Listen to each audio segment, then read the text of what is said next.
Hello dear audience, my friends, especially the Sakura Book Podcast. Today we are listening to the fourth part of Sakura. Once again I must notice that, this book is only for teenagers and adults, so, please dears, be careful in this regard. Thank you for visiting your channel, and they are interested in Sakura's story. Well, let's get to the story. Sakura said nothing, only nodded, and walked toward the small wooden cabin. Inside, the air was warm and comforting, laced with the scent of burnt wood. Moments later, the old man entered, placed a few logs on the floor, and started to build a fire. Within minutes, the gentle bubbling of tea and the pleasant aroma of food filled the room. He sat down across from Sakura, poured 2 cups of tea, and placed one in front of her. With a curious look and a gentle smile, he said, "Well, girl, you haven't told me much about yourself. Where are you from? What's your name?" Sakura glanced down at the teacup in her hands, took a deep breath, and replied, "My name is Sakura Mizuki. I'm from a small village in Kyushu, but nothing remains of it now. I've lost everything." The old man listened intently. His face etched with empathy, his silence full of understanding. Sakura continued, "There was nothing I could do. I couldn't stop them. And now, the only thing I have left is the will to become stronger. Strong enough that no one will ever be able to take anything from me again. I have no one left, no person, no place. All I have is my goal. I came here seeking someone I know can show me the way." The old man paused, then spoke in a calm voice, "You carry a great purpose, child. But you know this road isn't easy. It's filled with hardship." Sakura raised her head and said firmly, "I know. But I'm ready. I'll endure whatever it takes." He nodded and gave her a faint smile. "Well then, let's see just how ready you are." His gaze drifted from the fire to Sakura's face. He stared in silence for a long moment, then spoke gently, "The wound you carry, it runs deep, to the very core of your soul. But strength isn't just in muscle or the sword. It's in your heart. That's what you must learn." Now his expression grew more serious. He looked her in the eyes and asked, "Who was responsible for the massacre?" Sakura paused. Speaking the names seemed to cost her. Her eyes locked on the fire, and she said in a quiet, trembling voice laced with fury, "I have 2 names. Zuko and Sumo." The old man's brow furrowed. The names seemed familiar, but he said nothing. He simply nodded and murmured, "Zuko and Sumo, those names carry a heavy weight. You must understand, the path you've chosen is far from simple." He tossed a log into the fire and stared into the flickering flames. As though memories he had spent years trying to bury had come back to life. "I was once a commander of an army," the old man said. "My name is Haru Kato." His voice was soft, yet filled with regret. "Zuko and Sumo, they were my students. They grew up under my wing. I trained them, and then they broke away. When they deserted the army, they took others with them and formed a faction of chaos. Wherever they stepped, destruction followed." Sakura, startled and slightly afraid, asked, "You know them?" The old man drew a long breath and looked her in the eyes. "Yes, I know them, and that's exactly what weighs on me. All I did for them, the path I showed them. I thought I was shaping strong men, but I was wrong." He paused. Then, with a heavy voice, he added, "Girl, you're far too weak. They were my finest pupils. Zuko and Sumo, now they've become forces unto themselves. You don't stand a chance against them." He took a sharp, deliberate sip of his tea and continued, "But tomorrow, I want to see how much strength you truly possess. If you can defeat those 2, avenge your family, and me, then I'll help you. But if you don't have the power, you'd better pack up and return to wherever it was you came from." Sakura stared at him, stunned by his words. Her eyes burned with determination. "I accept. Whatever it takes, I'll do it. But I won't turn back. I've come all the way from the south, I have what it takes." He nodded and turned back toward the fire. "Tomorrow, we'll see, girl, and know this, your journey is only beginning." The master stirred the simple food cooking over the flames. A fragrant warmth filled the small cabin. He lifted the pot and served 2 plates, handing one to Sakura and keeping the other for himself. For a while, they ate in silence. Only the sound of chewing and the gentle crackle of fire filled the space. Then, the master spoke. "You know, once, I was like you. A man with a mission, driven by a hunger to fight, and win."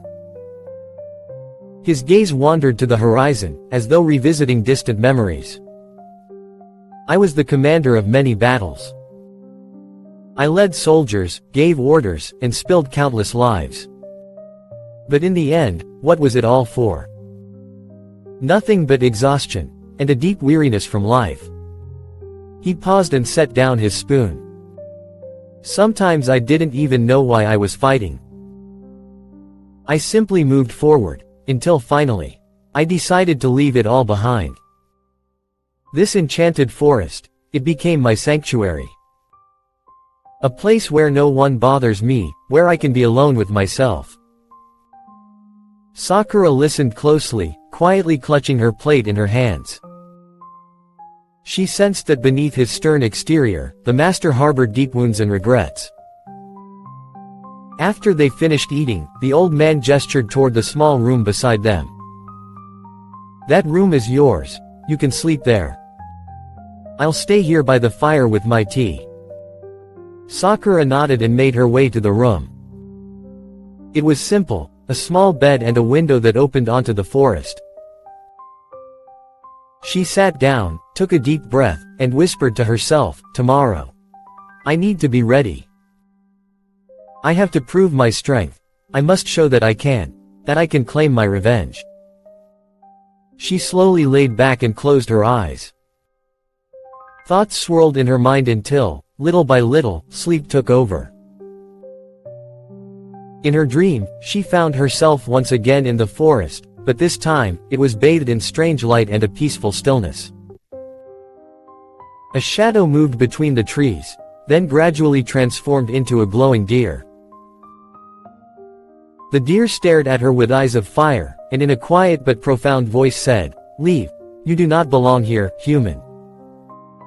Go back. Return to your kind." Sakura, stunned and fearful, tried to respond, but just then a dark figure emerged from the trees. The shadow was heavy and terrifying, it moved toward the deer. But the deer, with eyes like burning embers, fixed its gaze on the shadow and whispered something under its breath. Suddenly, the shadow stopped, then vanished into silence. The deer stepped forward, its gaze piercing into Sakura's soul.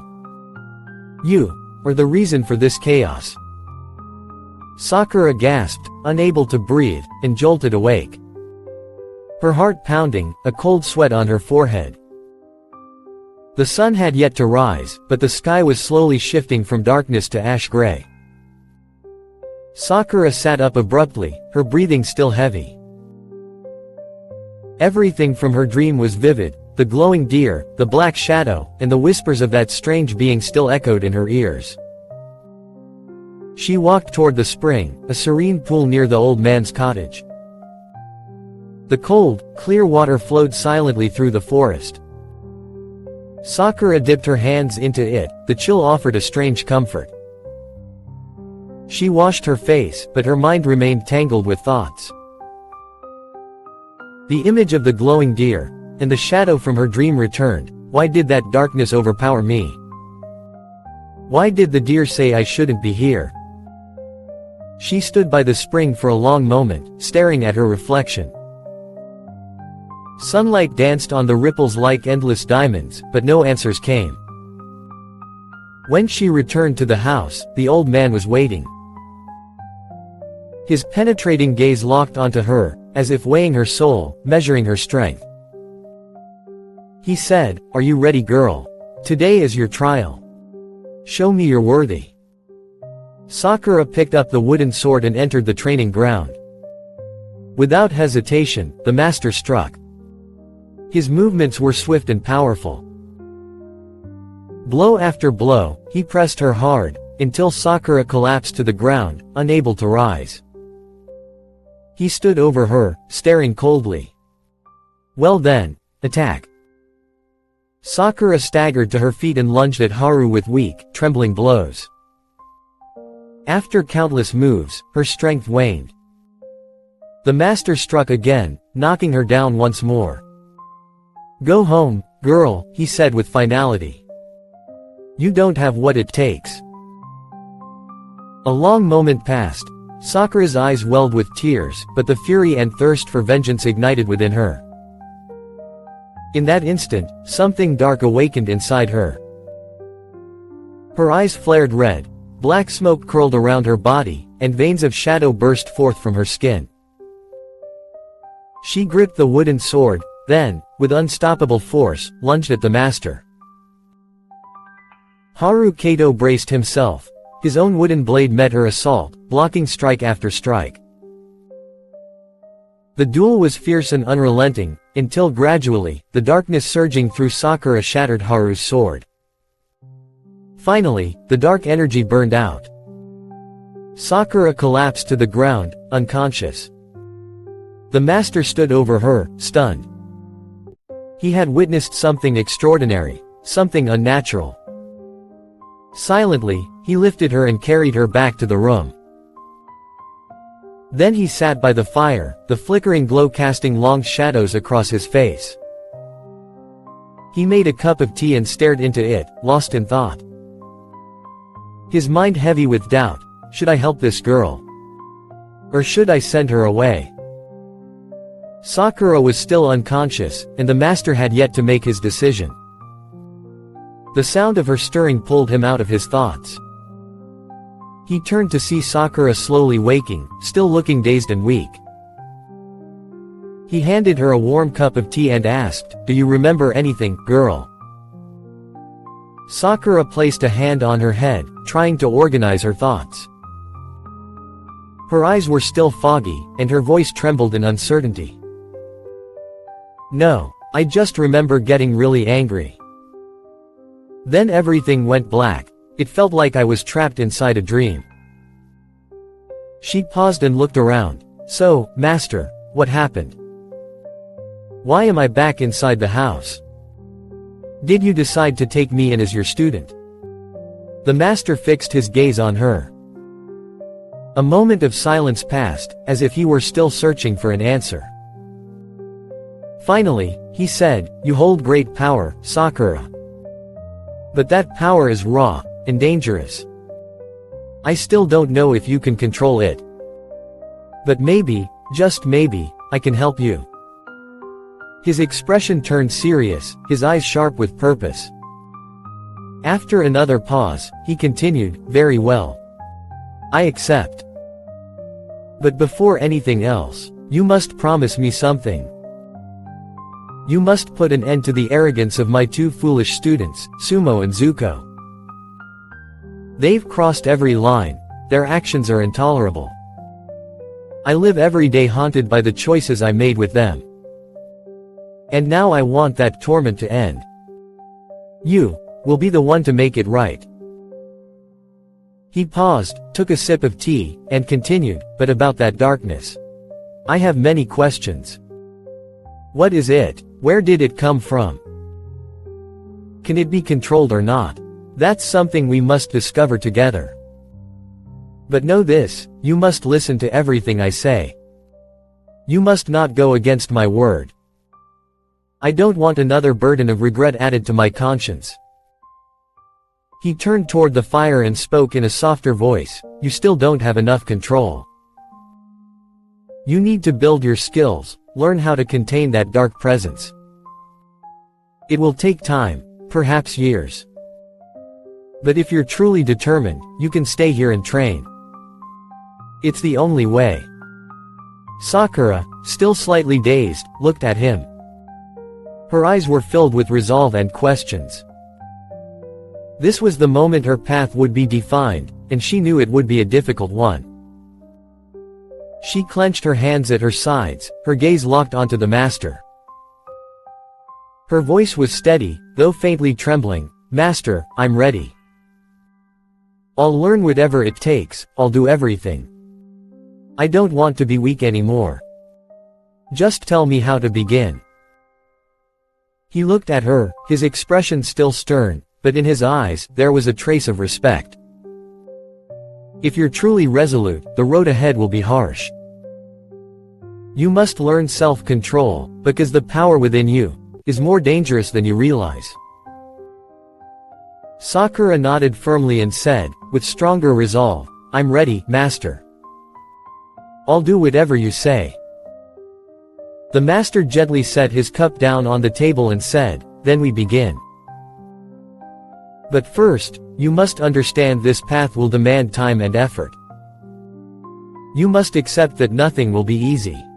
This was a defining moment for Sakura, the instant she chose to commit all of herself to a path both grueling and full of challenge. The master looked out toward the horizon and said, "Very well. Prepare yourself. Your first trial is to calm your heart, even in the middle of the storm." Sakura looked at him curiously and asked, "What storm?" The master gave a faint smile and said, "Not a storm in the sky.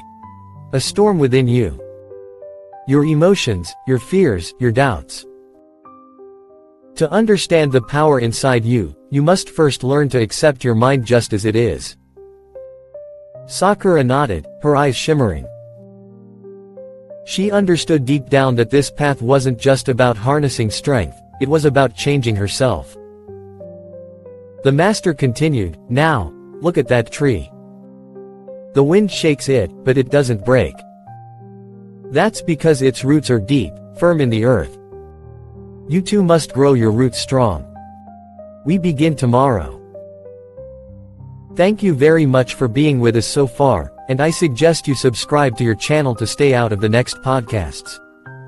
And if you have any questions, suggestions or criticisms, please comment.